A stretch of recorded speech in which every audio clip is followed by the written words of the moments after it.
नमस्कार, मैं हूं सुशांत सिन्हा। शाम के 5 बजे देश के बेस्ट डिबेट शो राष्ट्रवाद में आपका स्वागत है। राष्ट्रवाद यानी देश से बढ़कर कुछ नहीं। आप कितने भी बड़े नेता हों, कितने भी ताकतवर व्यक्ति हों, सोशल मीडिया पर आपके भले ही कितने ही ज्यादा फॉलोअर हों, लेकिन एक बार जब देश के प्रधानमंत्री ने यह तय कर लिया कि नफरत वाला बयान नहीं चलेगा, तो इसका मतलब नहीं चलेगा। इसलिए अब ऐसे लोगों पर एक्शन शुरू हो गया है जो देश में नफरत की दुकान चला रहे हैं। एक्शन पर विच हंटिंग जैसे मुहावरों का इस्तेमाल कर रहे हैं। विवादित बयान देने और लोगों की भावनाओं को भड़काने के मामले में आज दिल्ली पुलिस ने बड़ा एक्शन लिया। दिल्ली पुलिस की साइबर यूनिट ने स्वतः संज्ञान लेते हुए आज 2 एफआईआर दर्ज की। पहली एफआईआर में बीजेपी की पूर्व प्रवक्ता नुपुर शर्मा का नाम है, जबकि दूसरी एफआईआर में बीजेपी के एक और पूर्व प्रवक्ता नवीन जिंदल का नाम है। एआईएमआईएम अध्यक्ष असदुद्दीन ओवैसी, यति नरसिंहानंद सरस्वती का नाम भी शामिल है। इसके अलावा शादाब चौहान, सबा नकवी, मौलाना मुफ्ती नदीम पर नफरत फैलाने का आरोप लगा है। दिल्ली पुलिस की स्पेशल सेल ने सोशल मीडिया पर नफरत फैलाने के आरोप में कुल 31 लोगों पर एफआईआर दर्ज की है। इन सभी पर धार्मिक टिप्पणी करके भावनाएं भड़काने का आरोप है। पुलिस की एफआईआर में इन पर गलत तरीके से माहौल खराब करने, सामाजिक सद्भावना बिगाड़ने के लिए सोशल मीडिया के इस्तेमाल का आरोप लगा है। जिन लोगों ने विवादित बयान दिया, बीजेपी ने उन पर एक्शन लिया।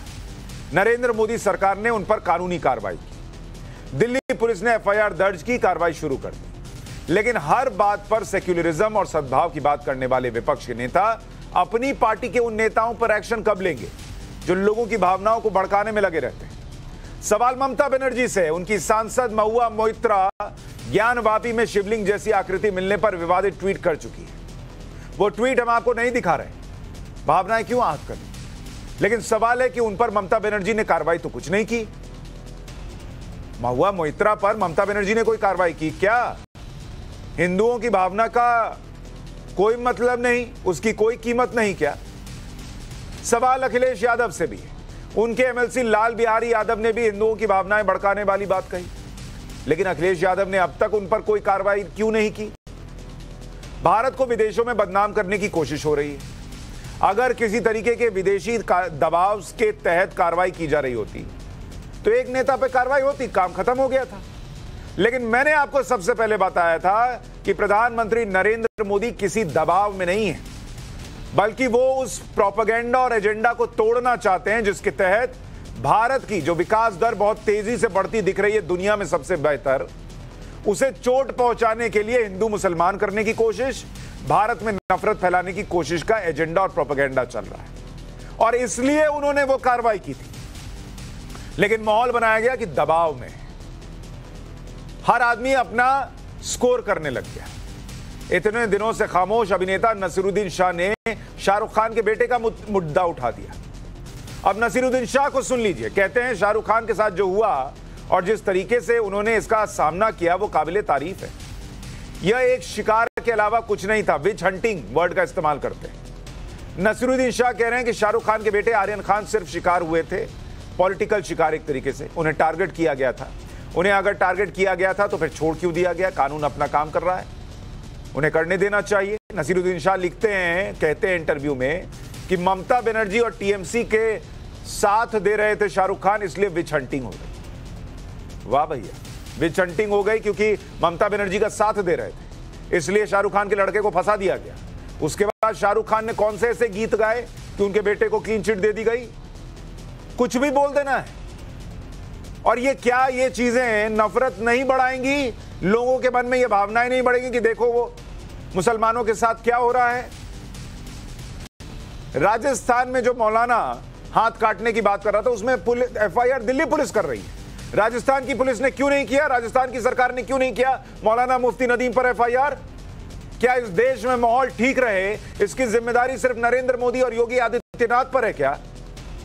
किसी कांग्रेस पर नहीं, किसी टीएमसी पर नहीं, किसी समाजवादी पार्टी पर नहीं, किसी एआईएमआईएम पे नहीं क्या?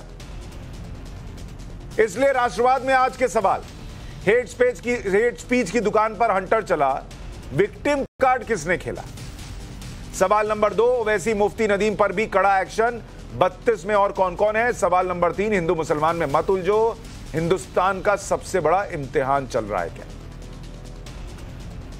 इस पर चर्चा करने के लिए हमारे साथ प्रोफेसर संगीत रागी, राजनीतिक विश्लेषक, जुड़ रहे हैं थोड़ी देर में। तहसीन पूनावाला, राजनीतिक विश्लेषक, जुड़ गए हमारे साथ। बहुत स्वागत आपका। मौलाना गुलाम सरवर हमारे साथ हैं, सामाजिक कार्यकर्ता। सरवर भाई, आपका भी स्वागत। और तौसीफ अहमद खान, वरिष्ठ वकील, हमारे साथ जुड़ गए हैं। आपका भी बहुत बहुत स्वागत है। सरवर भाई, अब मुझे ये बताइए, कहा गया अरब का दबाव, फलाने का दबाव, इसका दबाव, वो दबाव होता तो एक आदमी पे, एक नेता पे कार्रवाई करके और कट लेती थी पार्टी। यहां हर उस आदमी पे कार्रवाई हो रही है जिसने हेट स्पीच दी। तो एक आदमी तो दिख रहा है जो चाहता है कि देश में नफरत ना फैले, और वो नाम है नरेंद्र मोदी का। लेकिन हिंदुओं की भावनाओं को भड़काने वाले, उनका अपमान करने वाले लोगों पर ना AIMIM कार्रवाई करती है, ना TMC करती है, ना सपा करती है, ना कांग्रेस करती है। तो फिर इस देश में शांति कौन चाहता है और नफरत कौन चाहता है? देखिए, 3 दिन पहले जब सपा MLC का वो वीडियो वायरल हुआ, तो मैंने कई YouTube चैनल पर भी और अपने फेसबुक पर भी ये बयान दिया कि अविलंब इन पर कार्रवाई होनी चाहिए। अब जो कार्रवाई आज हुई है, निसंदेह नफरत फैलाने वालों पर लगाम तो सरकार को लगानी चाहिए।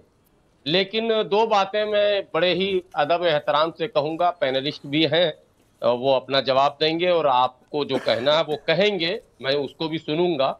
लेकिन मैं बिल्कुल साफ सुथरी बात कहना चाहूँगा कि आदरणीय प्रधानमंत्री जी की छवि जैसी विश्व स्तर पर बनी थी, उसमें प्रधानमंत्री जी को बहुत पहले कुछ और फैसले लेने चाहिए थे।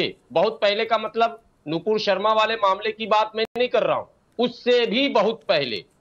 बहुत पहले इसलिए मैं कह रहा हूं कि तेजस्वी सूर्या का नाम तो आपने सुना ही होगा, और तेजस्वी सूर्या भारतीय जनता पार्टी के फायर ब्रांड लीडर कहे जाते थे, और उनकी जुबान से कोई अमृत कभी बरसा नहीं, हमेशा उन्होंने भी जहर ही उगला है।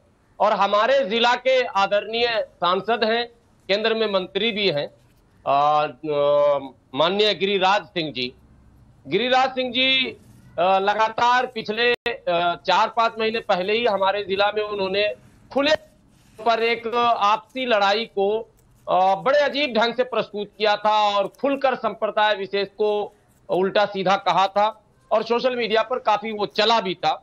लेकिन बिहार सरकार हो या केंद्र सरकार हो, कोई संज्ञान इसका नहीं लिया गया था।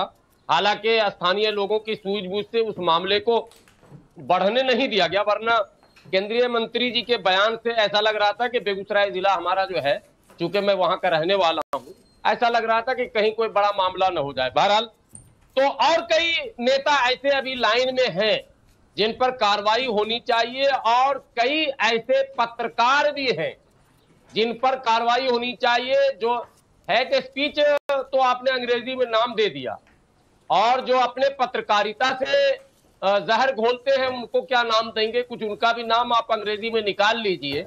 मैं समझता हूं नहीं, वो हेट स्पीच सब पर लागू हो जाती है। मैं आपसे ये पूछना चाहता हूं, आपने कुछ उदाहरण दिए, मैंने आपको बीच में टोका नहीं, और अगर आपको आपके ही जिले में कोई केंद्रीय मंत्री भी कुछ कह रहा था तो आप तो सामाजिक कार्यकर्ता हैं, पूरा अधिकार था, जाते FIR करा देते। मुझे नहीं पता आप किस बयान का जिक्र कर रहे हैं, मुझे क्लियरली नहीं पता, इसलिए मैं टिप्पणी नहीं कर रहा।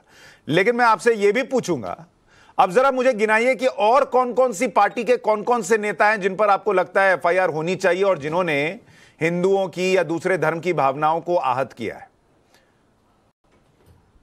नहीं, कई नेता इस लिस्ट में हैं, और यह सवाल आपका वाजिब है कि सारा बोझ भारतीय जनता पार्टी पर नहीं है, और अकेले भाजपा नेता इसके जिम्मेदार नहीं है। उत्तर प्रदेश चुनाव में जब आरोप प्रत्यारोप का दौर चल रहा था, तो कोई भी नेता सीमाओं में रहकर बात नहीं कर रहा था, और भावनाओं से खुलकर खेला जा रहा था। तो उस समय तो चुनाव आयोग का मामला था, लोग टारगेट भी नहीं करते क्योंकि सारे दल खेल रहे थे। लेकिन निसंदेह तमाम दल के राष्ट्रीय अध्यक्षों को सेकुलरिज्म को सही ढंग से परिभाषित करने की आवश्यकता है। ये जो अपीजमेंट है, ये अपीजमेंट ही कहलाएगा यदि आप एक को माफ करते हैं और एक को टारगेट करते हैं। इसको कहीं से भी न्याय उचित नहीं कहा जाएगा। आप कह रहे हैं सबको करना चाहिए, नाम आपने बीजेपी के गिना है, बीजेपी के तरफ से क्या हुआ वो दिख रहा है, बाकियों ने क्या किया मुझे तो नहीं दिखता। तौसीफ अहमद जी, अगर सब जिम्मेदार हैं और एक आज कहिए या कल कह लीजिए या पिछला कहिए या अगला कहिए, एक कम से कम एक्शन करता दिख रहा है, लेता दिख रहा है और सब तरफ से अपने ऊपर भी, अपने लोगों के ऊपर भी और दूसरों पर भी एक्शन लेता दिख रहा है और दूसरा कोई वैसा कुछ करता नहीं दिख रहा, तो फिर नफरत कौन फैला रहा है इस देश में?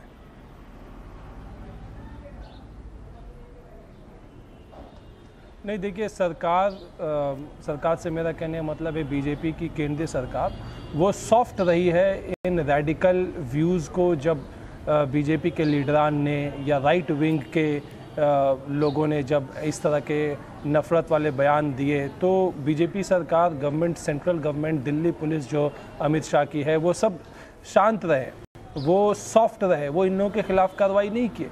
और यही वजह है कि आज हम लोग इस मोड़ पर पहुंचे हैं जहां बाहर के 20 मुल्क ने कंडेम किया है भारत के सरकार को।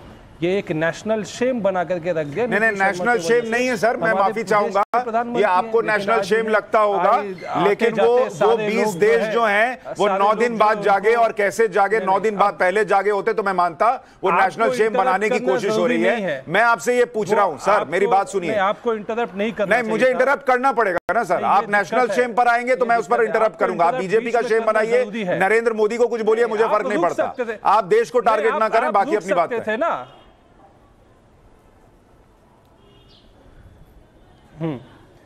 अरे देश को तो आप लोगों ने टारगेट करके रखा है भैया। नफरत तो आप ही के चैनल के थ्रू फैलता है। सबसे पहले तो आप जैसे लोगों को जेल में डालना चाहिए। और जब चैनल नहीं था, जब चैनल्स नहीं हुआ करते थे तब हिंदू मुसलमान की नफरत कहां से आ रही थी? फैलाने के लिए चैनल्स नहीं हुआ करते थे तब कहां से आ रही थी? दूसरी, ये आप लोगों का, मैं बताता हूं, एजेंडा है।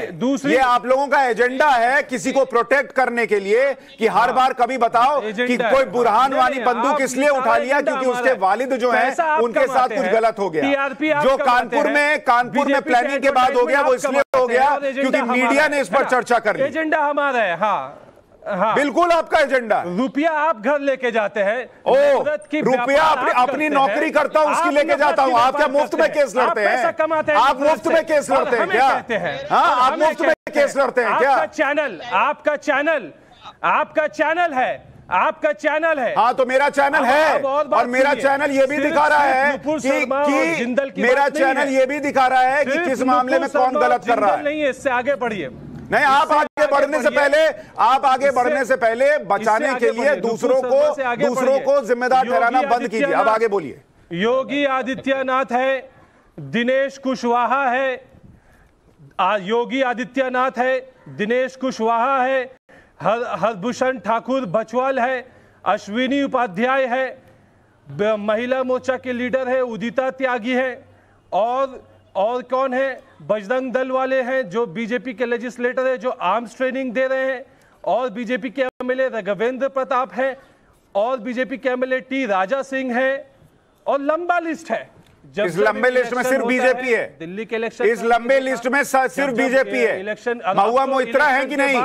ओवैसी हैं कि नहीं? बिल्कुल। मैं पहले बीजेपी की लिस्ट महुआ मेहता ने क्या कहा? महुआ मेहता ने कहा कि नुपुर शर्मा ने बंगाल में उसके खिलाफ केस चल रहा है क्योंकि 2002 के गुजरात राइट के फोटो का उसने दुरुपयोग किया था। उस जमाने में भी उसने हेट स्पीच दिया था और नुपुर शर्मा के खिलाफ बंगाल में केस पेंडिंग है। महुआ मोइत्रा ने क्या ट्वीट किया था आपको पता नहीं है? क्योंकि ये सारे बात को टीवी चैनल को खुद उठाना चाहिए। टीवी चैनल तो खुद नहीं उठाते हैं। महुआ मोइत्रा का ट्वीट आपको पता नहीं है? वो गलत करे उनके खिलाफ केस कीजिए। आप क्यों नहीं केस करते? आपने अपनी लिस्ट में क्यों नहीं बताया? हम केस करते, आपने अपनी लिस्ट में क्यों नहीं बताया? उसमें तो सिर्फ बीजेपी वालों के नाम है। नुपुर शर्मा के खिलाफ जब भारतीय, उसमें तो बीजेपी वालों के नाम गिनाए, जरा दूसरों के भी गिनाइए ना। दूसरों के मुंह से फूल झड़ रहा है। देश के लोग, समाजवादी पार्टी के एमएलसी का नाम याद है आपको? कर रहे थे तब, देश के लोग प्रोटेस्ट कर रहे थे तब बीजेपी नहीं जागी थी। बीजेपी तब नहीं जागी थी, लेकिन बीजेपी को कब जागना पड़ा?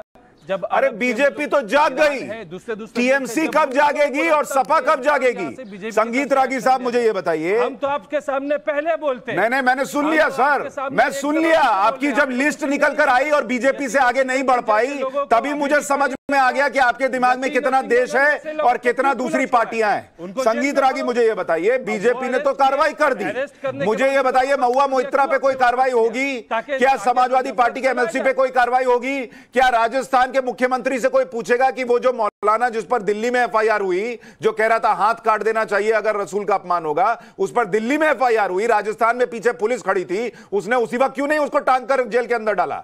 देखिए, मैं बहुत गहराई, मुझे लगता है कि बहुत गंभीर चर्चा है और इसको बिना कोई एक दूसरे पर बात किए हुए बहुत अच्छे तरीके से हम बातचीत कर सकते हैं। अकबरुद्दीन ओवैसी का एक वीडियो मेरे पास आया है, मैं आपके सारे दर्शकों, ये लोगों के खुदायां हैं, वो क्या क्या जो पूजा करते हैं, कितने राम लक्ष्मण दुर्गा लक्ष्मी भोला क्या क्या है, कितने वही हर 8 दिन में एक नया पैदा हो जाता है। ठीक है, मैं सुन लिया। 10 सेकंड और। अब मुझे नहीं पता ये क्या बोलेंगे ना सर, इसलिए मैं कह रहा हूं थोड़ी देर रोक दीजिए। रामनवमी आ गई, ठीक है, लक्ष्मी मालूम थी। ठीक है, मैं समझ गया। मतलब वो उनका ये कहना है कि हिंदुओं में बहुत देवी देवता है, रोज एक नए देवी देवता नहीं। हाँ, जिस प्रकार, इसको पॉज कीजिए, जिस प्रकार की अपमान की भाषा भगवान राम, लक्ष्मण, उनकी पूरे वंश के पर, भगवती सीता, लक्ष्मी के लिए, हनुमान जी के लिए, इस देश में कब फतवा जारी हुआ उनके खिलाफ? कल यदि पूरे इस देश के सारे शंकराचार्य और सारे हिंदू समाज आकर के सड़कों पर आकर के ये कल कहना शुरू है, कल पूरा इस देश का हिंदू समाज यदि गांव में सड़कों पर उतर करके आना और इसका विरोध करना शुरू करें कि आप हमारे देवी देवताओं के बारे में इस प्रकार की भाषा का प्रयोग क्यों करते हो, यदि आप कहते हो कि हमारे एक पैगंबर और हमारे अल्लाह के अतिरिक्त और दुनिया में कोई पूज्य है ही नहीं, तो क्या ये घृणा का स्रोत नहीं है? ये मैं बहुत गंभीरता से इस पर बात करना चाहता हूं, मैं बहुत गंभीर। हम कहते हैं भारत का धर्म कहता है सर्वधर्मा, सारे धर्मों को, बहुजन हिताय बहुजन सुखाय, हम सबके लिए हैं, वसुधैव कुटुंबकम, सारे रास्ते एक जैसे हैं। लेकिन क्या आप कहते हैं कि सारे रास्ते एक जैसे हैं? आप कहते हैं इस्लाम, कुरान, इसके अतिरिक्त और कोई नहीं, बाकी सब काफिर है, और काफिरों के लिए आप हत्या का, जिहाद की परिभाषा क्यों मदरसों में सिखाई जाती है? काफिरों की हत्या जायज है, तो क्या ये घृणा का स्रोत नहीं है? एक मैं जो बड़ा सवाल करने जा रहा हूं, ये देश के जनमानस के लिए, वो जरा सोच लें, ये जरा सोच लें, ये देश के इंटरप्रिटेशन दे रहे हैं। प्लीज जरा सा आप अपने ज्ञान का गठरी अपने पॉकेट में रखो और बोलने दो दूसरे को, बोलने दो दूसरे को, अपनी ज्ञान की गठरी अपने पास रखो। व्हाट्सएप यूनिवर्सिटी, अरे क्या तुम पढ़े हो यार? तुम्हारे जैसे 10 पुस्तकों मैं पढ़ाता हूँ, रखो अपनी ज्ञान की गठरी और जरा बोलने दो। तुम फ्रिंज हो, अरे तुम फ्रिंज हो, तुम लंपट हो, गटर के लोग, तुम लंपट हो, तुम लंपट हो, और तुम लंपट की संस्कृति से आते हो। प्लीज सुशांत जी, इसको रोकिए, मोदी ने बोला तुम फ्रिंज हो, इस बदतमीज को रोकिए, इस बदतमीज को रोकिए। तौसीफ अहमद खान, मुंह से सिर्फ फिल्म निकलता है। तुम गटर से निकले हो, गटर की तुम्हारी संस्कृति है, दंगाई संस्कृति की पैदाइश हो तुम, नाजायज अरब की औलाद हो तुम, इसलिए तुम ऐसा काम करते हो। सर मैं आप दोनों से रिक्वेस्ट कर रहा हूं, ऐसी भाषा का इस्तेमाल, नाजायज अरब की औलाद हो, इसलिए तुम संगीत रागी जी, प्लीज संगीत रागी जी, एक मिनट, संगीत रागी जी, आप भी सुनना नहीं चाहते हो। संगीत रागी जी, ये गलत बात है, आप भी ऐसी भाषा का इस्तेमाल ना करें, और आप भी किसी को गटर पटर ना बोलिए। तौसीफ अहमद खान, किसी को गटर वटर का ना बोलिए ना। मैं आपको मैंने बुलाया, आपकी जिम्मेदारी मेरी है, और इनको इज्जत देने की जिम्मेदारी मेरी है। ना ये आपको अपमानित करेंगे, ना आप इनको अपमानित करेंगे। किसी के बीच में बोला नहीं है। Tauseef Ahmed Khan please just shut up. अगर आपको जवाब देना मैं मौका दूंगा, आप दूसरे को फ्रेंच और गटर का क्यों बोल रहे हैं? और आप भी रागी साहब, मैं ऐसा बिल्कुल बर्दाश्त नहीं करूंगा कि मैं बोल रहा हूं कोई बीच में टिप्पणी करे। ठीक है, बात इस इडियट को और बदतमीज को बंद कीजिए, आप इसका शटर डाउन कीजिए। आप बोलिए, आप बोलिए। गटर बदतमीज कहीं का बिलोंग करते हो तुम, फ्रिंज। मैं जानता हूं कि तुम ओसामा बिन के नाजायज वैचारिक औलाद हो। फिर सर क्या बात चल रही है सर, आप दोनों किस दिशा में जा रहे हैं? ओसामा बिन के और लश्कर तौबा के वैचारिक औलाद हो इस देश में। संगीत रागी जी, मैं रिक्वेस्ट कर रहा हूं प्लीज दोनों अपनी बात रोकिए, दोनों प्लीज। आप लोग को इतने लोग टेलीविजन पर सुन रहे हैं, कोई कुछ कह रहा है, कोई कुछ कह रहा है। रोक दिया ना सर, उसको भी रोक दिया, आपको भी रोक रहा हूं। आप अपनी बात कीजिए। बात हम कह रहे हैं तो कहिए अपनी बात। व्हाट्सएप यूनिवर्सिटी के लोग को आप लाके बैठा देते हैं। बोलिए बोलिए, आप जरा इन्हीं से पूछिए। नहीं आप बोलिए, आप पहले अपनी बात कहिए, छोड़िए आप उनको मत रिस्पॉन्ड कीजिए ना, आप अपनी बात कहिए पहले। जो जो जो जो रोज ये बताया जाता है कि हम काफिर हैं, काफिरों की हत्या जायज है, क्या इसमें घृणा नहीं है? क्या इस्लाम इस देश में बर्बरता के साथ नहीं आया है? इस देश के मंदिरों को ध्वंस नहीं किया गया है? और उस इस्लाम को शांति का प्रतीक के तौर पर इस देश का मानस स्वीकार कर ले? आपको शिया और सुन्नी में लड़ाई होती है और उनको वो नहीं भूलते हैं कि हमें हुसैन ब्रदर्स को मारा गया है। प्रॉफिट के अपने ही परिवार के लोगों को इन सुन्नियों ने कत्लेआम किया है, वो नहीं भूलते हैं। और हमसे कहते हैं कि हम अपनी मंदिरों को भूल जाएं। संगीत रागी, हमारे मंदिर तोड़ दिए गए हैं, उनको भूल जाइए। संगीत रागी, और कोई यदि सुन लीजिए। मैं इसलिए कह रहा हूं ना, मेरी बहस आज दूसरी है। आप ये कह रहे हैं मंदिर को भूल जाने के लिए, कोई कहता कहने दीजिए, आप अपना कानूनी लड़ाई लड़ रहे हैं, उसको कोई रोक नहीं सकता है। मैं दूसरी चीज पूछ रहा हूं। मैं कह रहा हूं आपने अकबरुद्दीन ओवैसी का एक बयान सुना दिया, ठीक है, मैं मान गया। ऐसे हजार बयान होंगे। मैं कहता हूं मान लेते हैं। सुन लीजिए, नुपुर शर्मा ने यदि गलत किया है उसके खिलाफ आप अभियान चलाइए, लेकिन ये पत्थरबाजी की संस्कृति तो पत्थरबाज से निकलती है ना। मैं तो यही पूछ रहा हूं, आज की बाकी पार्टियों ने क्या किया? आप उसकी हत्या और उसके साथ बलात्कार की आप बात करेंगे? उत्तर प्रदेश ये पुलिस पत्थर मारता। ध्यान रख लेना। मैं कह रहा हूं फिर से, ये चेतावनी या जिस प्रकार से ले लो, यदि ये मानसिकता रही तालिबानी मानसिकता, तो इस प्रकार की चीजें इस देश में नहीं चलेगी। सर, ये तालिबानी मानसिकता है। भाई मैं ये कह रहा हूं कि ये देश संविधान से चलेगा, ऐसी हेट स्पीच नहीं चलेगी, इसीलिए तो आज कार्रवाई हुई। नरेंद्र मोदी ने कार्रवाई कर दी, दिख रहा है। मैं सिंपल पूछ रहा हूं, बाकी लोग करेंगे। तहसीन पूनावाला, क्या इस देश के अंदर अगर संवैधानिक रूप से चलना है और एक पार्टी, एक सरकार कार्रवाई करती दिख रही है, दूसरे लोग कब करेंगे?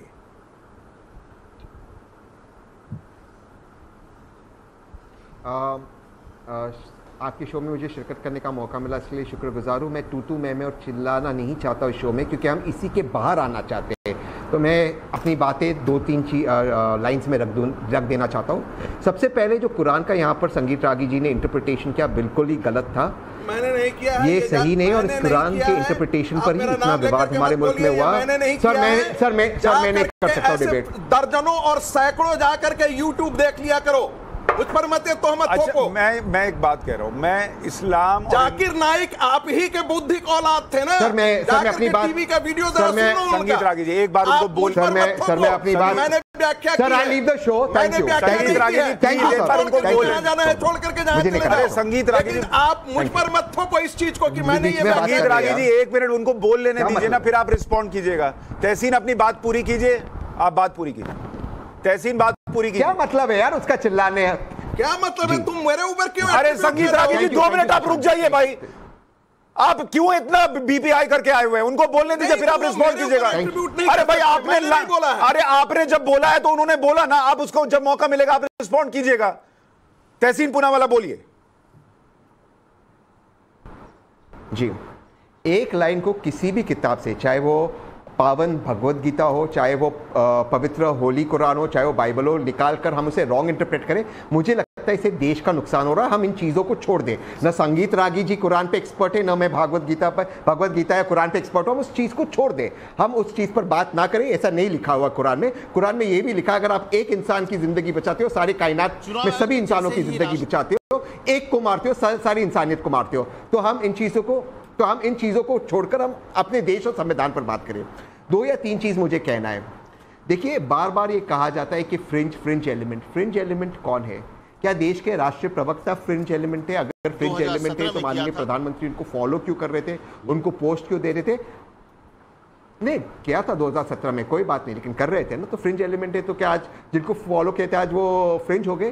दूसरी चीज मैं कहना चाहता हूं, देखिए दोनों पक्ष से सुशांत भाई, दोनों साइड से, हिंदू साइड हो मुसलमान साइड हो, दोनों साइड से जो बयानबाजी हो रही है लिबरल साइड से और बीजेपी के समर्थकों से, ये गलत हो रहा है। महुआ मित्रा का ट्वीट भी गलत था और ओवैसी का भाषण भी गलत है। सबके खिलाफ एक्शन होना चाहिए। मैं सुप्रीम कोर्ट गया हूं मॉब वायलेंस और हेट स्पीच के खिलाफ। मेरे केस में सुप्रीम कोर्ट ने गाइडलाइंस दिए, क्यों गाइडलाइंस पे कानून नहीं बनाए? हेट स्पीच पे गाइडलाइंस आ चुके हैं, उस पर क्यों कानून नहीं बन रहा है? हम जा रहे होम सेक्रेटरी के पास, होम सेक्रेटरी मिलने रहे, सुप्रीम कोर्ट का जजमेंट आप कीजिए ना, गाइडलाइंस को आप अरेस्ट कीजिए। कल एक व्यक्ति हमारे देवी देवताओं को गाली दे रहा था, उनका मजाक उड़ा रहा था एक टीवी चैनल पर। मैंने कल दिल्ली पुलिस के साथ कंप्लेंट फाइल किया, दिल्ली में रहता है, आज तक उस पर एफआईआर नहीं हुआ। क्यों एफआईआर नहीं हुआ? एफआईआर क्यों एक ही साइड पर हो रहा है? कहीं ना कहीं इस देश में बैलेंस आना जरूरी है। कहीं ना कहीं सब पक्षों को एक कदम पीछे चलकर यह सोचना होगा कि क्या देश में संविधान आगे है या हमारा रिलीजियस डिस्कोर्स आगे है। यह चीज हमें सोचना होगा और इस चीज को हमें रोकना होगा। तहसीन पूनावाला, मैं यही पूछना चाह रहा ज्यादा जरूरी है। तहसीन पूनावाला जी, मेरी पूरी डिबेट इस बात पर है, मुझे ना हिंदुइज्म पर आज चर्चा करनी है ना इस्लाम पर करनी है चर्चा। मैं सिर्फ संविधान पर चर्चा कर रहा हूं जी। मैं कह रहा हूं इस देश में एक माहौल लगातार बनाया गया कि नरेंद्र मोदी और बीजेपी और ये पार्टी जो है वो नफरत फैलाना चाहती है। आज की तारीख में उस पार्टी ने जो किया वो सामने है आपके, जिसको जैसा इंटरप्रेट करना है, इसके दबाव में किया, उसके दबाव में किया, नहीं किया, ये किया, वो किया, वो मैं छोड़ देता हूं। उसने किया ना सर, उसने एफआईआर की ना सर, अपने लोगों पर भी किया ना सर। आप खुद कह रहे हैं महुआ मोइत्रा का ट्वीट जो है वो गलत था। महुआ मोइत्रा पर ममता बनर्जी ने कोई कार्रवाई नहीं की। समाजवादी पार्टी के एमएलसी का बयान जो है वो भयानक है, लेकिन कोई कार्रवाई नहीं हुई। राजस्थान में वो मौलाना कह रहा है हाथ काट देंगे, पुलिस पीछे खड़ी है, उस पर एफआईआर नहीं हुई, एफआईआर दिल्ली में हुई। तो कांग्रेस पार्टी की सरकार ने क्या किया? तो हम क्यों ना माने कि ममता बनर्जी, अखिलेश यादव, कांग्रेस पार्टी भी नफरत फैलाना चाहते हैं? देखिए, मैं आपसे वही कह रहा हूं, लिबरल या बीजेपी समर्थक भाषण सब गलत दे रहे, हेट स्पीच सब जगह से आ रही है। हम अगर मैं यहां आपके चैनल पे बैठ के करूं सिर्फ बीजेपी वाले कर रहे, नहीं, इसमें सच्चाई नहीं, लेकिन एक अंतर है और सुशांत जी उस अंतर को आपको मानना होगा। बीजेपी में जो लोग संवैधानिक पद पर है वो कुछ हद तक कभी कभी ऐसे भाषण दे देते जो नफरती है, चाहे वो रामजादे या अलग शब्द हो, चाहे माननीय प्रधानमंत्री हो जो कहते दंगाइयों को कपड़ों से पहचाना जाता है, जिनके खिलाफ प्रधानमंत्री जी के खिलाफ मैंने शिकायत दर्ज की थी, उन पर एक्शन नहीं हुआ, इलेक्शन कमीशन ने एक्शन नहीं किया। तो कहीं ना कहीं हमें थमना होगा, रुकना होगा, एक देश की तरह रुककर हमें सांस लेकर ये सोचना होगा कि क्या अब देश रिवर्स गियर में जाएगा या देश आगे जाएगा। और एक हम सबको रूल बनाना होगा कि जो लोग संवैधानिक पद पे, चाहे वो माननीय प्रधानमंत्री, चाहे माननीय मुख्यमंत्री हो, किसी भी पार्टी के, वो हेट स्पीच नहीं देंगे और अगर वो देंगे दोनों पक्ष के लोग उन्हें कंडेम करेंगे। ये हमें रूल बनाना होगा। मैं आपका शुक्रगुजार हूं, आज आप ये मुद्दा उठा रहे हो, आज आप गीता कुरान की बात नहीं कर रहे हो, आज आप संविधान की बात कर रहे हो। ये जरूरी है और टाइम्स नाउ भारत को मैं बधाई देना चाहता हूं क्योंकि आपने ये मुहिम उठाई। सरवर साहब, मुझे एक बात बताइए, मैं नेताओं की बात तो हम कर लेते हैं, क्या इस देश में यह माहौल नहीं है कि आप हिंदुओं के लिए कुछ भी बोल दीजिए, लेकिन मुस्लिम वोट बैंक की चिंता के चक्कर में कार्रवाई जो है वो एक तरफा होकर रह जाती है? और इसका उदाहरण मैं आपको दे रहा हूं। जहांगीरपुरी में बुलडोजर चले, मेरा नंबर आ गया और सरवर साहब आप सुन रहे हैं मुझे? गुलाम सरवर साहब आप सुन पा रहे हैं? सुन पा रहे हैं? आ रही आवाज? बेटा बंद करो। सरवर साहब आपको आवाज आ रही है? जी आ रही आवाज, थोड़ा सा ठीक है। मैं आपसे ये पूछ रहा हूं कि हम पॉलिटिकल पार्टीज की बात करते हैं, मुझे ये बताइए कि क्या इसमें ये सेट एजेंडा नहीं है कि हिंदुओं की भावनाओं को अगर आहत किया जाए तो उससे किसी को फर्क नहीं पड़ता, लेकिन मुसलमान की हो तो तुरंत लोग तैयार हो जाते हैं और उसमें एक नैरेटिव सेट होता है। जैसे जहांगीरपुरी में बुलडोजर चला तो लोग दौड़े दौड़े गए कि मुसलमानों पर अत्याचार हो रहा है। उसी दिल्ली में दूसरी जगह बुलडोजर चला जिसमें हिंदुओं की भी दुकानें टूटी, कोई चर्चा नहीं हुई। नोएडा में बीते 10 दिन के अंदर फार्म हाउसेस तोड़ दिए गए, यमुना बेल्ट पर बने हुए थे, उसकी कोई चर्चा नहीं हुई। अगर आप किसी की भी धार्मिक भावनाएं आहत करें, अगर आप पैगंबर के बारे में बोलें तो लोगों को चिंता होती है, एफआईआर होती है। शिवलिंग का मजाक खुले में उड़ रहा है, पॉलिटिकल पार्टीज के लोग उड़ा रहे हैं, कोई कार्रवाई नहीं हो रही। तो मसला यहां जो है वो सीधे सीधे सेट है, वोट बैंक का है।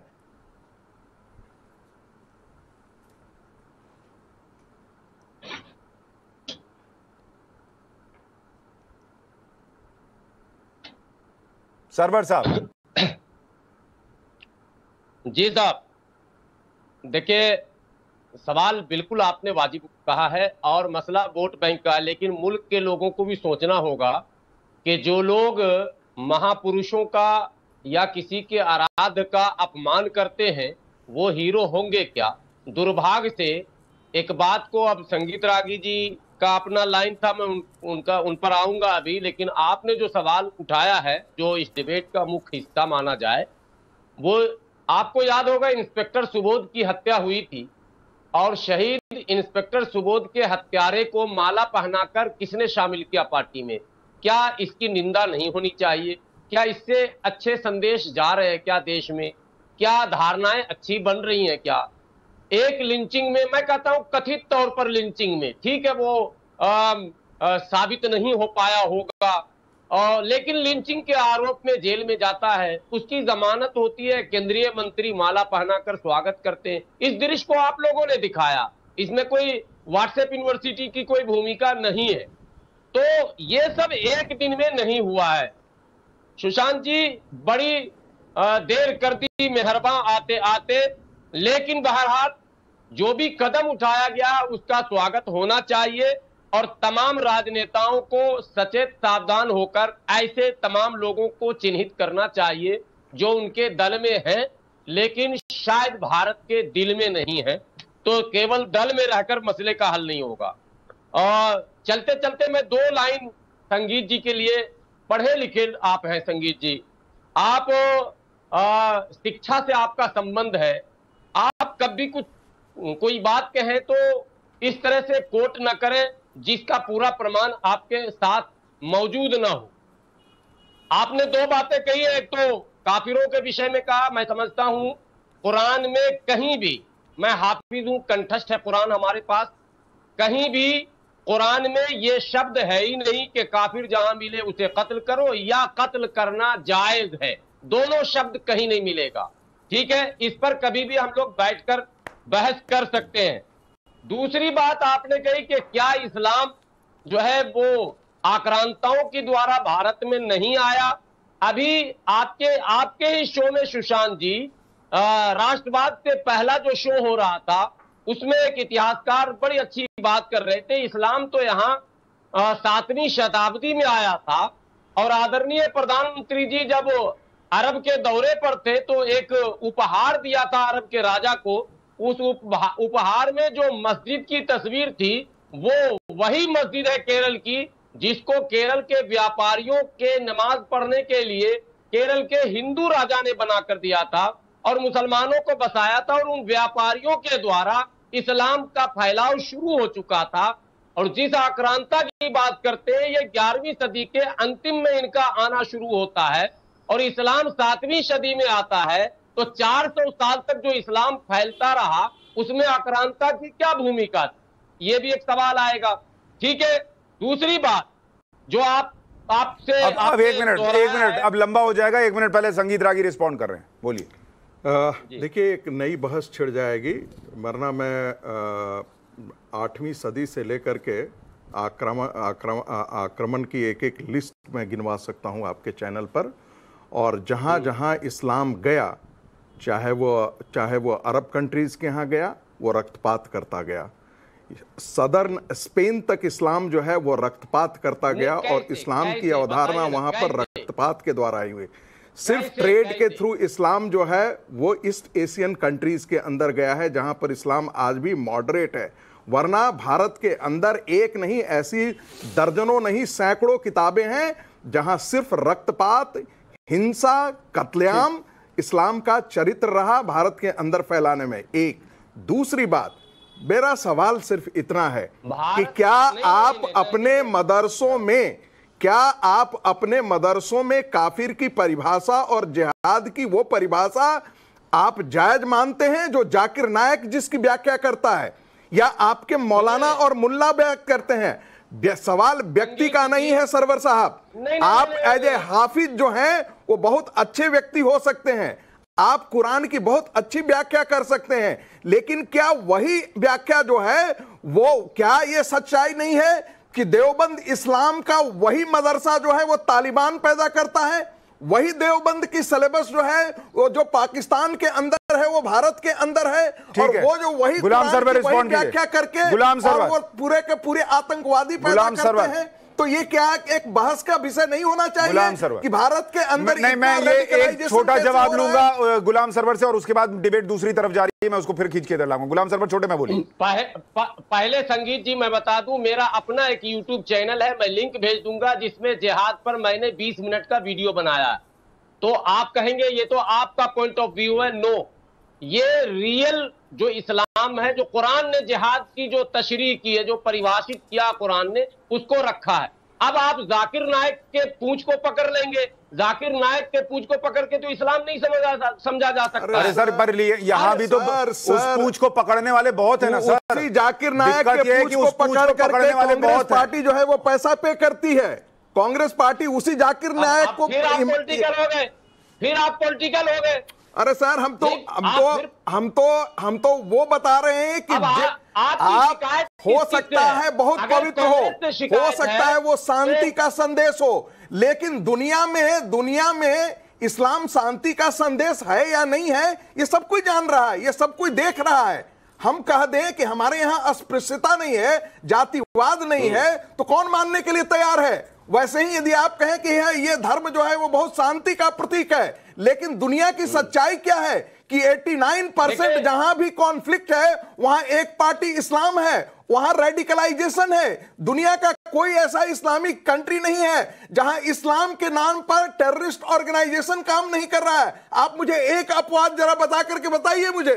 ठीक है, तौसीफ अहमद खान। एक नहीं, एक मिनट रुकिए। अब सरवर साहब सिर्फ आप दोनों बहस करेंगे ऐसा नहीं होगा, तहसीन पूनावाला और तौसीफ अहमद खान भी है। तौसीफ भाई, मुझे ये बताइए कि क्या फिर अगर जो संगीत रागी कह रहे हैं कि क्या मसला जो गलत समझाया पढ़ाया जा रहा है उसका है, और ऐसे में पॉलिटिकल पार्टीज एक्शन भी ले लें तो भी कुछ बदलने वाला नहीं है?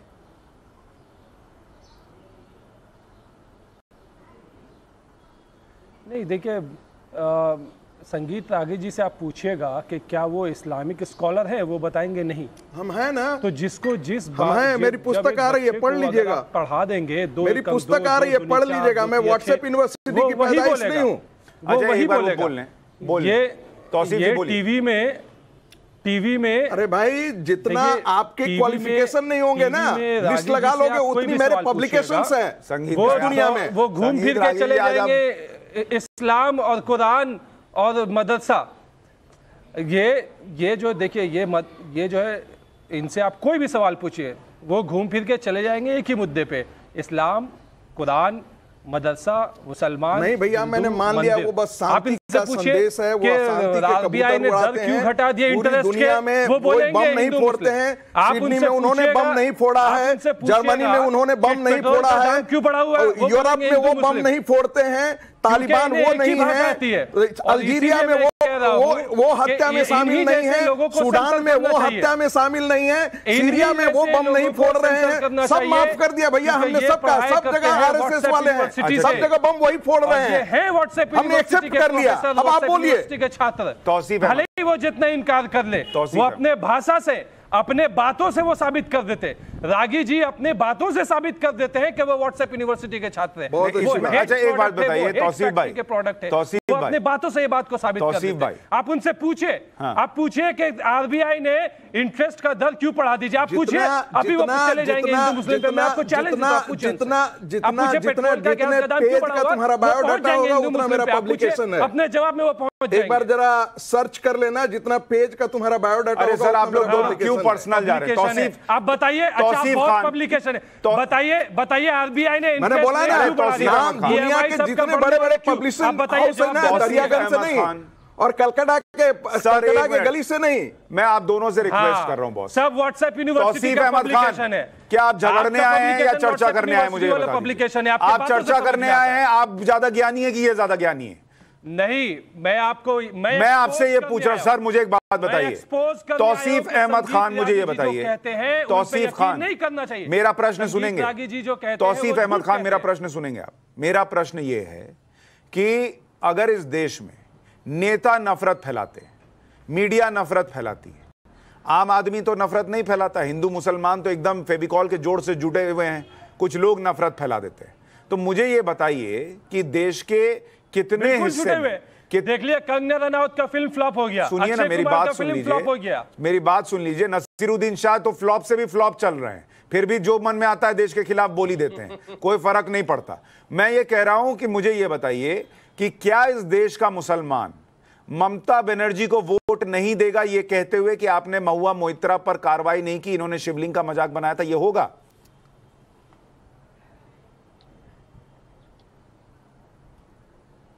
अगर आप चुनाव करा लीजिए, अभी चुनाव जब नेक्स्ट बंगाल में होना है उस टाइम में आप चुनाव के वक्त में मुद्दा को उठा दीजिए, फिर जनता अपना जवाब दे देगी। तो उस वक्त तक वो वेट करेगा।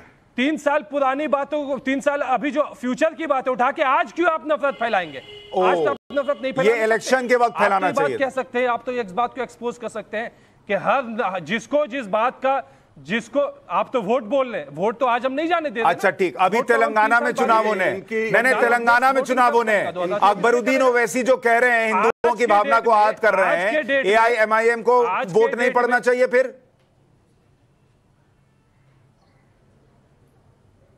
हाँ वो MIM के नेता से पूछिए।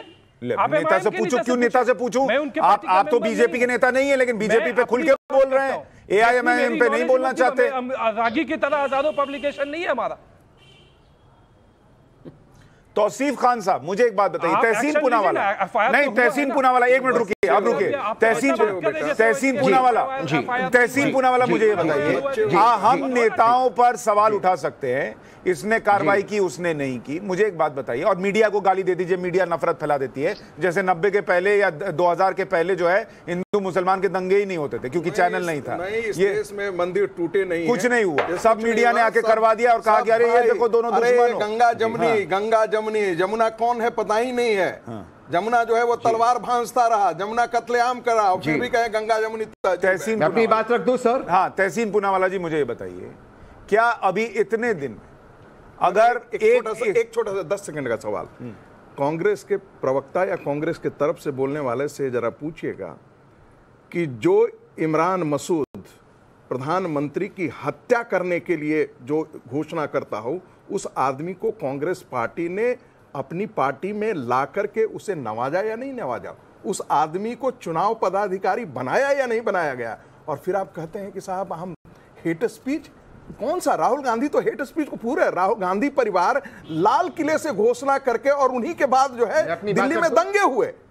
गांधी परिवार ने दंगों में बहुत बड़ा घी का काम किया, उनके खिलाफ क्यों नहीं भाई? सड़कों पर मुसलमान आ जाए, ये आह्वान यदि गांधी वाड्रा परिवार करता है लाल किला से, तो वो क्या दंगाई की तरह नहीं है? क्या वो दंगाई की भाषा नहीं है? तहसीन पूनावाला, मैं यही तो पूछना चाहता हूं, आप किसी पॉलिटिकल पार्टी को उठा के देख लीजिए, सब में पैटर्न सेम है।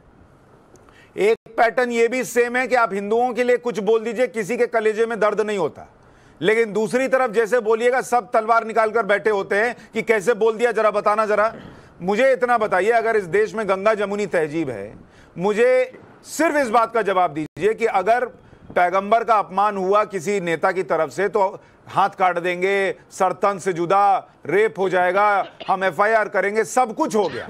शिवलिंग के अपमान को लेकर किसी ने कुछ बयान दिया है? मुझे आज तक बता दीजिए कि भाई ये कैसे हो गया, ये हिंदू भाइयों के साथ गलत हुआ, हम इनके साथ खड़े होंगे, किसी ने बयान दिया है? ठीक है, ठीक है। हिंदू सड़क पर नहीं उतरता, हिंदुओं। 2-3 चीज आपने उठाया, मैं उसका जवाब दे दूं। उसके पहले मैं आपके, यार देखिए यार, ऐसे नहीं होता डिबेट में। सुशांत जी, आप क्यों बुलाए हो? आपको उनके साथ प्राइवेट करना तो कीजिए ना आप, प्लीज। बोलिए, मत बुलाइए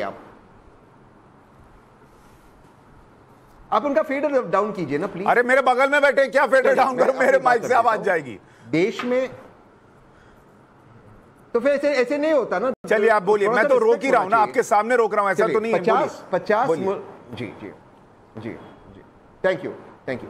इस मुल्क में, इस दुनिया में 50 मुल्क ऐसे जिसमें मुस्लिम मेजॉरिटी है, और उन 50 मुल्कों में से जिसमें मुस्लिम मेजॉरिटी, 23 ऐसे मुल्क हैं जो पूरी तरह से सेक्युलर है। ये बात सच्चा, इस बात में 100% सच्चाई। तो जब टीवी पर आप कहते हैं कि कोई भी मुस्लिम मुल्क सेक्युलर नहीं, उस बात में सच्चाई नहीं है। दूसरी चीज़, हम हमारे देश के पर आते हैं क्योंकि वो ज़रूरी है। मैं आपकी बात से पूरी तरह से इत्तेफाक रखता हूँ कि सभी पॉलिटिकल पार्टीज़ हेट स्पीच दे रही है और लाइन क्रॉस कर रही है। मैं इससे भी 100% इत्तेफाक रखता हूँ कि कहीं ना कहीं जब हम एक तरफ से भावनाओं पर चोट पहुँचती है, तब दूसरे तरफ से जब पहुँचती है उतना रिएक्शन नहीं होता है। दो चीज़, सबसे पहले किसी को भी कानून हाथ में लेने का अधिकार नहीं है। सर तन से जुड़ा करेंगे ये बोलने का किसी को अधिकार नहीं। कानून सब जगह से, लेकिन कानून सब जगह से काम करे, सब लोगों पर कार्रवाई करे, चाहे फिर वो मुसलमान अपराधी हो चाहे वो हिंदू अपराधी हो। जिन्होंने लाइन क्रॉस किया उस पर कानून बराबर से काम करे। अगर नहीं कानून काम कर रहा है, ये कानून का फेलियर है। दूसरी बात करते अपनी बात समाप्त कर रहा हूं, गांधी परिवार कांग्रेस पर आप जितना चाहे आरोप लगा सकते हैं और ये आपका अधिकार है, लोकतांत्रिक अधिकार है।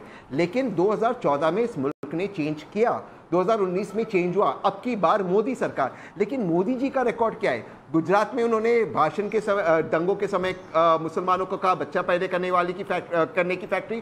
तो जो वहां के उस वक्त के देश के इलेक्शन कमिश्नर थे, लगातार उनको ताने मारे उनको धर्म को लेकर, और लगातार सोचे कि प्रधानमंत्री बनेंगे तब सुधर जाएंगे। तो लोगों को शमशान कब्रिस्तान की राजनीति करने लगे, तो कहने लगे कि दंगों को कपड़ों से पहचाना जाएगा। प्रॉब्लम यही है, मेन स्ट्रीम दंगे हुए, देश में बहुत सारे दंगे हुए। सर देखिए, अगर आप एंकर है तो फिर मैं आपके शो में नहीं हूं, मैं सुशांत जी के शो में हूं। प्लीज आप अपने मुंह बंद रखिए, मैं सुशांत जी से बात कर रहा हूं। बीच में आप डिस्टर्ब करना बंद कीजिए, मुझे किसी से रूड बनना अच्छा नहीं लगता है। मैं शो में हूं, मैं उनसे बात कर रहा हूं, बीच में आप डिस्टर्ब करना बंद कीजिए, ठीक है?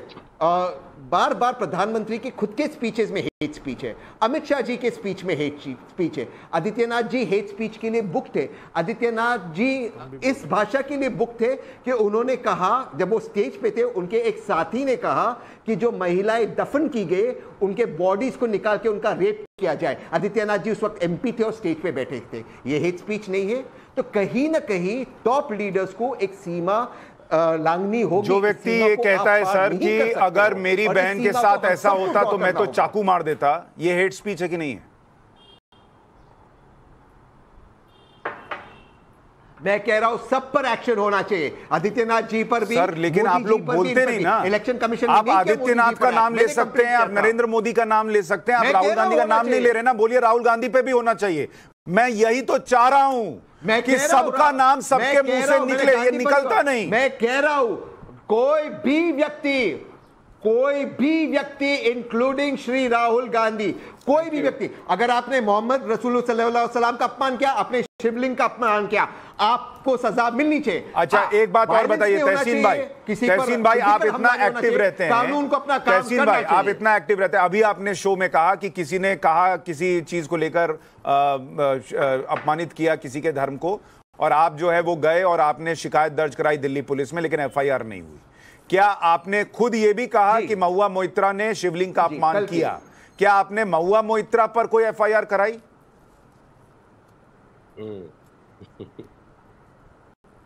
मैंने महुआ मित्रा को सामने से ट्वीट किया, कहा ये गलत है आपका ट्वीट और इसको आपको डिलीट करना पड़ेगा। ये मैंने कहा, मैंने ऑन रिकॉर्ड स्टैंड लिया। और मैं आपको एक चीज बता दूं सर, ट्वीट और एफआईआर सेम है सर। दिल्ली में रहता है, जो दिल्ली की तहसीन भाई, ट्वीट और एफआईआर सेम है सर? नहीं बिल्कुल नहीं, लेकिन मैंने अपना कार्रवाई। अच्छा, तो ये एफआईआर की जगह ट्वीट से चल जाएगा सर? अब मैं सब पर नहीं करूं, नहीं सब पर आप मत कीजिए, लेकिन आप चूंकि कह रहे हैं कि आप हेट स्पीच के खिलाफ हैं, एक भाई सब पर तो नरेंद्र मोदी भी नहीं कर सकते। हाँ। लेकिन कम से कम दूसरे भी तो करें। आप करके दिखाते हैं। राहुल गांधी की हेट स्पीच से आपको दिक्कत है, आप कहते हैं राहुल गांधी पे एफआईआर मैं कराऊंगा। दिल्ली में पुलिस किसकी है? दिल्ली में पुलिस आम पब्लिक की है सर। आप जाइए एफआईआर कराइए, महुआ मोइत्रा पे कोई नहीं रोकेगा सर। राजस्थान में जिसने हेट स्पीच दी उस पर एफआईआर हुई है दिल्ली में। हुआ आज दिल्ली में हुआ, आज हुआ दिल्ली के अंदर। हाँ जब भी हुआ ना सर, आप भी जाके करा दीजिए। बाकी लोगों पे दिल्ली पुलिस किसके अंडर है, इससे एफआईआर का कोई लेना देना नहीं होता। करेंगे, अब उन पे भी करेंगे। तौसीफ अहमद खान साहब, आपने किसी पर एफआईआर कराई है, किसी नेता पर जो बीजेपी का ना हो और आपको लगता है उसने हिंदुओं का अपमान किया है? आप तो वकील हैं।